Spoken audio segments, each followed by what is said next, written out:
नमो तस्से भगवतो अरहतो सम्मा संबुद्धस्से यो च वस्य सतं जीवे कुसीतो हीन वीर्यो एकाहं जीवितं सेयो वीर्यं आरभ्यतो दल्हन्। आलसी और उद्योगी रहित व्यक्ति के 100 साल वर्ष की जीवन से ज्यादा दृढ़ उद्योगी व्यक्ति का एक दिन का जीवन श्रेष्ठ कर है। परम पूज्य महासंघ प्रिय उपासक उपासिकाएं, आज भी संडे धम्म सभा में बोलने के लिए मुझे अवसर प्राप्त हुआ, उसी के लिए सबको धन्यवाद। हमेशा की तरह आप लोगों को हमने धम्मपद की आज का गाथा सुनाया। इस गाथा के द्वारा भी सम्यक संबुद्ध ने आप हम सभी लोग के लिए बेहतर एक प्रवचन उपदेश देते हैं हमारा जीवन की बेहतर के लिए। आज हम थोड़ा जल्दी ये धम्म उपदेश समाप्त करेंगे। हम लोग कुछ कार्यक्रम के लिए बाहर निकले हैं बंते जी के साथ, इसीलिए अभी कार्यक्रम होने वाला है हम, लेकिन इसी के लिए थोड़ा बाहर निकल के आया। इसलिए अभी थोड़ा हम संक्षिप्त में मेरा प्रवचन करके समाप्त कर लेंगे। सम्यक संबुद्ध इसी गाथा के द्वारा भी ये सहस्त्र वग्ग है, इसलिए सहस्त्र वग्ग में हमेशा सहस्त्र के रूप में ही उपदेश देता है। बुद्ध बताते हैं जो आलसी होकर के हम लोग 100 साल भी जिएंगे वो कोई मतलब नहीं उसी जीवन का। अगर हम उद्योगी बनकर एक दिन भी बिताएंगे वो बहुत महत्वपूर्ण है। इसके लिए एक पीछे का कहानी भी है। श्रावस्ती में सम्यक संबुद्ध रहते वक्त जेतवन बुद्ध विहार में एक सुप्पदास नाम से कोई व्यक्ति आकर के सम्यक संबुद्ध के पास आकर के उनके प्रवचन सुनकर प्रभावित होकर के प्रौढ़ जा लिया। उसके बाद तो उन्होंने कुछ आराम कोई वन में जा करके आराम से अपना ध्यान लगाया, लेकिन बहुत मेहनत करने के बावजूद भी उनको कोई सफलता नहीं मिला। उसके बाद उन्होंने सोचा है अभी इसी जीवन से मुझे कोई सफलता नहीं है, इसलिए अभी हमको इसको छोड़ करके चीवर छोड़ करके घर भी नहीं जा सकता है। उन्होंने बोला वो तो बहुत बुरा बात है, फिर घर जाएंगे। तो इसलिए उन्होंने सोचा हम मेरा आत्महत्या करेंगे। ऐसे सोच कर इसको उसका मन में आया। फिर वो उसी बंते ने जा करके क्या किया, एक दिन जो एक बर्तन में विषघोर विषाली सर्प सर्प थे, जो उसी सर्प का जो बर्तन के अंदर हाथ डाल दिया, लेकिन वो सर्प इनका हाथ काटा नहीं। उसके बाद क्या किया इन्होंने, और एक दिन एक चाकू लेकर के जो आराम से अपना अकेले जा करके जो गला काटने का कोशिश किया। लेकिन ये गला काटने का कोशिश करते ही इनका शरीर में अलग तरीके का उनको महसूस हुआ। तो इनको वो हाथ चला नहीं ये गला काटने के लिए। इसका इनका मन भी बदल गया। ये जो बहुत दुर्लभ मनुष्य जीवन मिला है, इसीलिए इसको इसी तरह आत्महत्या हत्या करके ये करना नहीं है। इसमें से हमको घोर पाप मिलेगा। हम एक श्रमण है, श्रमण होने का नाते ऐसे करना ठीक नहीं है करके इनका मन में आया, तो वो भी नहीं हुआ। उसके बाद इनका मन बदल गया इसी घटना से, क्योंकि मौत का करीब आ गया तो इनका मन को झटका लग गया, तो इनका मन बदल गया एकदम। इनका मन अभी साधना में लग गया, साधना में लग गया। उसके बाद इन्होंने साधना करके बहुत मेहनत से थोड़ा समय में ही अंदर अरहत तत्व प्राप्त कर लिया। फिर इन्होंने दोबारा बुद्ध विहार आया, तो जो बुद्ध विहार में जितना भी जो अन्य साथी है, अन्य भिक्षु है, इनसे पूछ रहा है आपने अब तक इतना समय तक आप कहाँ गायब हो गया था। फिर ये कह रहा है हम तो इसी जीवन से जो हम अच्छा नहीं लग रहा था तो हम इसी तरह आध्यात्मिक हत्या करने के लिए निकले थे।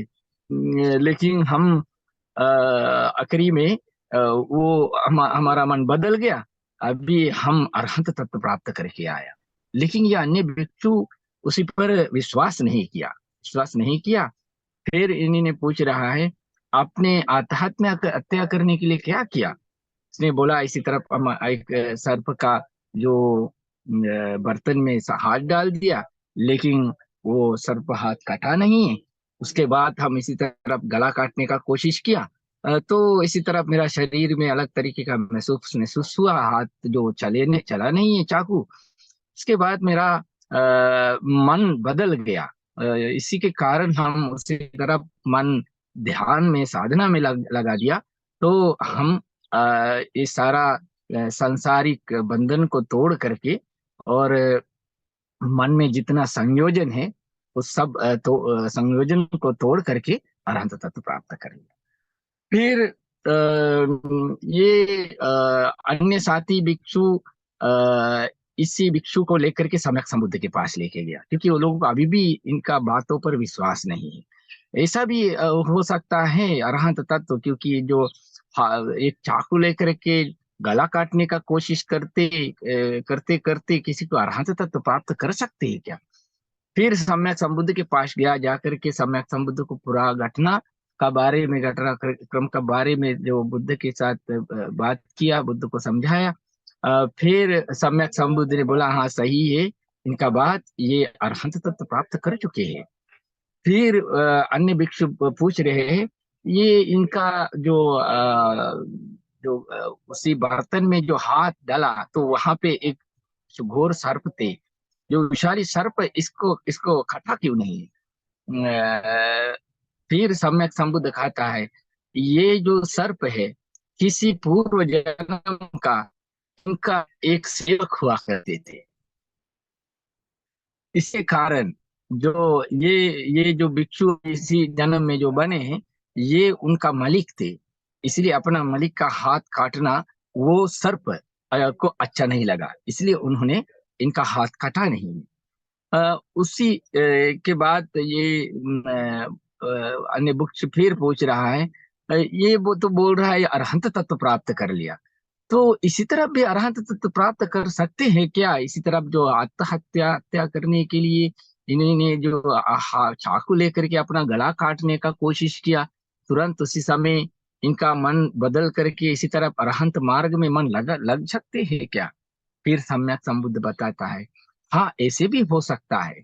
क्योंकि अगर बुद्ध बताता है, अगर कोई व्यक्ति इसी तरफ जो अगर अच्छा सच्चे मन से इसी आध्यात्मिक आध्यात्मिक मार्ग में, नहीं तो विपස්සना मार्ग में जो अपना मन लगाकर अगर कोशिश करते हैं, उनका जो अगर वो चलता रहता है, चलित साधना जो करते हैं, तो चलित साधना करते करते जो उठाया हुआ पैर दोबारा जमीन पर रखने के पहले, जो उठाया हुआ पैर जमीन पे रखते रखते बीच में ही किसी को अरहंत तत्व प्राप्त कर सकता है। ये अरहंत तत्व ऐसा है, इसीलिए इसी तरफ बताया, इसीलिए इनका बात सही है। इसी तरफ भी अरहंत तत्व प्राप्त कर सकता है। फिर सम्यक संबुद्ध ये प्रवचन देते हैं। ये कितना भी जो इसी गाथा के दौरान सम्यक संबुद्ध उस समय प्रवचन देता है, अगर कोई अ,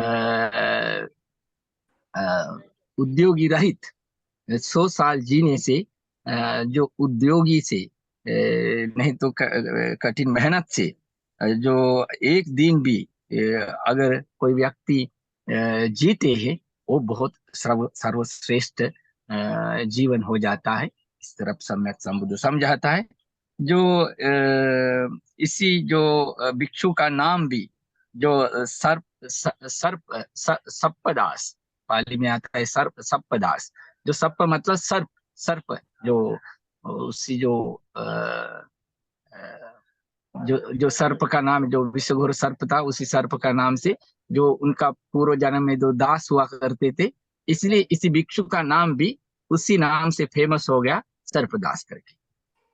यही है आज का जो कहानी इसी गाथा के पीछे, जो इसी गाथा के माध्यम से द्वारा भी सम्यक संबुद्ध हम लोगों को वही उपदेश देता है, हम लोग आलसी होकर के काम नहीं करना है। जो काम करता है सफलता मिलता है, कभी कभी नहीं तो सफलता नहीं भी मिलता है, सफलता के लिए हम लोग को देर लगता है। तो ऐसे होने के बाद हम लोग निराश हो जाता है। फिर हम लोग का अब हम लोग का जो कोशिश हम लोग बंद कर देता है, तो मन बदल देता है। ऐसा व्यक्ति के लिए, ऐसा अवस्था के लिए हम लोगों को ये उपदेश बहुत सा लाभदायक है।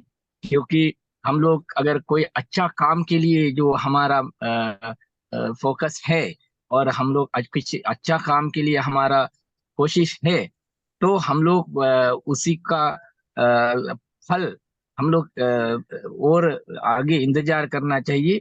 वो सफलता अगर नहीं मिलता, तो हम लोग उसको कोशिश हम लोग छोड़ना नहीं, क्योंकि कोई अच्छा काम के लिए ही हमारा मन लग गया, हमारा तन मन से जो उसी पर लग गया, तो उसी काम को हम लोग छोड़ना नहीं है। मेहनत हम लोग करते रहना चाहिए, और सफलता मिल ही जाता है कभी ना कभी।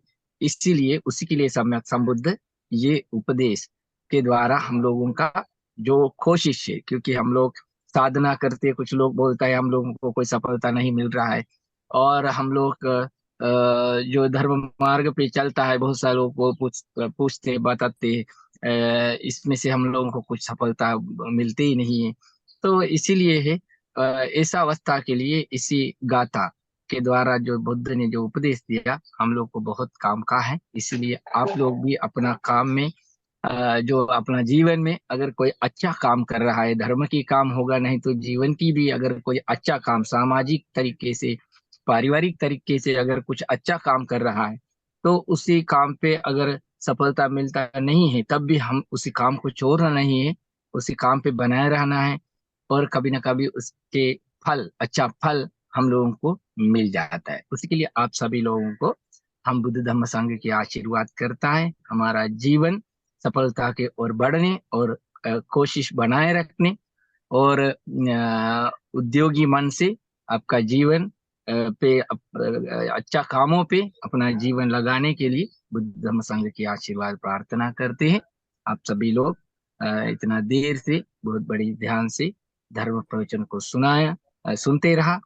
अ, इसीलिए आप लोगों को धर्म श्रवण की आध्यात्मिक शक्ति मिला। उसी शक्तियों के द्वारा प्रार्थना करते आप सभी घर परिवार सभी लोगों को स्वस्थ रहें, सुखी रहें, और कल्याण होगा।